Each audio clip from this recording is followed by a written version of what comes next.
അങ്ങനെ ഗ്രീഷ്മയ്ക്ക് തൂക്കുകയർ ലഭിച്ചിരിക്കുകയാണ്.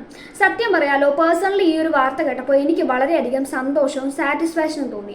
ലഭിക്കില്ല എങ്കിൽ കൂടിയും ഗ്രീഷ്മയ്ക്ക് വധശിക്ഷ ലഭിക്കണേ എന്ന് ഞാൻ ആത്മാർത്ഥമായി ആഗ്രഹിച്ചിരുന്നു.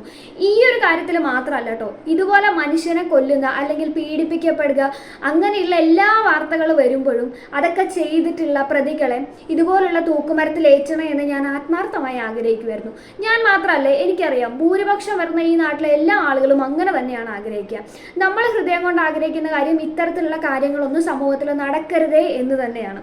പക്ഷെ എന്നിരുന്നാലും നമുക്ക് എല്ലാവർക്കും അറിയാം, കണ്ണിന് കണ്ണ് പല്ലിന് പല്ല് എന്ന് പറയുന്ന ഒരു നിയമമൊന്നും അല്ല ഇവിടെ ഉള്ളത്.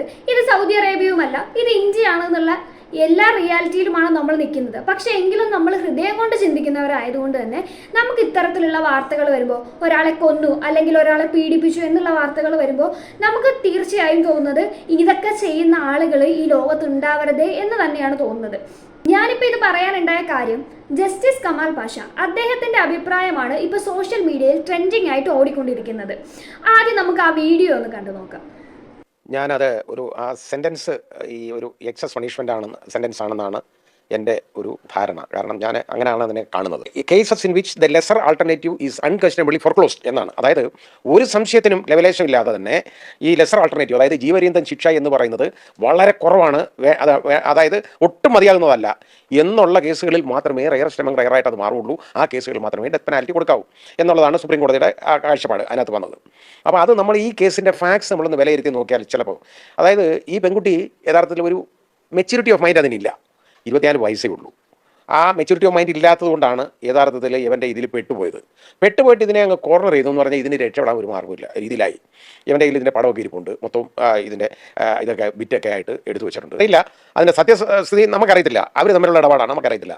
പക്ഷേ എങ്ങനെയുള്ളപ്പോൾ ഞാൻ പറഞ്ഞുകൊണ്ട് വന്നത് എന്താണെന്നറിയോ, നമ്മളില്ലാതെ വന്ന് നല്ല കാര്യമെന്ന് ഞാൻ പറയുന്നില്ല, അത് കൊലപാതകം നല്ല എന്നല്ല ഞാൻ പറയുന്നത്. പക്ഷേ വേറെ മാർഗ്ഗമില്ലാതെ വന്നതായിട്ട് പിന്നെ ഇത് പ്രീമെഡിറ്റേറ്റഡ് ആണ്, ഇത് കൊല്ലാൻ വേണ്ടി ചെയ്തൊക്കെ തന്നെ. ഇത് അവനെ കുറിച്ച് ഇതിന് വിഷം ഉണ്ടെന്ന് തന്നെ അറിയാം. അത് കുടിക്കാൻ വെച്ചിരുന്നതെന്ന് പറഞ്ഞു, അത് ഞാൻ കുടിക്കുന്ന കഷായം എന്ന് പറഞ്ഞു, എന്നാൽ എനിക്ക് കൂടെ തരാൻ പറഞ്ഞു, ഒഴിച്ചാൻ കൊടുത്തു. വരും ഇതൊരിക്കലും ഒരു റയറായിട്ട് ഉള്ള ഒരു കേസാവും എന്ന് ഞാൻ വിശ്വസിക്കുന്നില്ല. അങ്ങനെ ഒരു ഫാക്ട്സിനില്ല. പൊതുസമൂഹത്തിന്റെ മുറവിളിക്കാൻ ഇദ്ദേഹം ഈ ഒരു അഭിപ്രായം പറഞ്ഞതിന് ശേഷം ഇദ്ദേഹത്തിന് അഗെയിൻസ്റ്റ് ആയിട്ട് ഒരുപാട് പേര് മോശമായിട്ട് കമൻറ്റ് ചെയ്യുന്നുണ്ട്.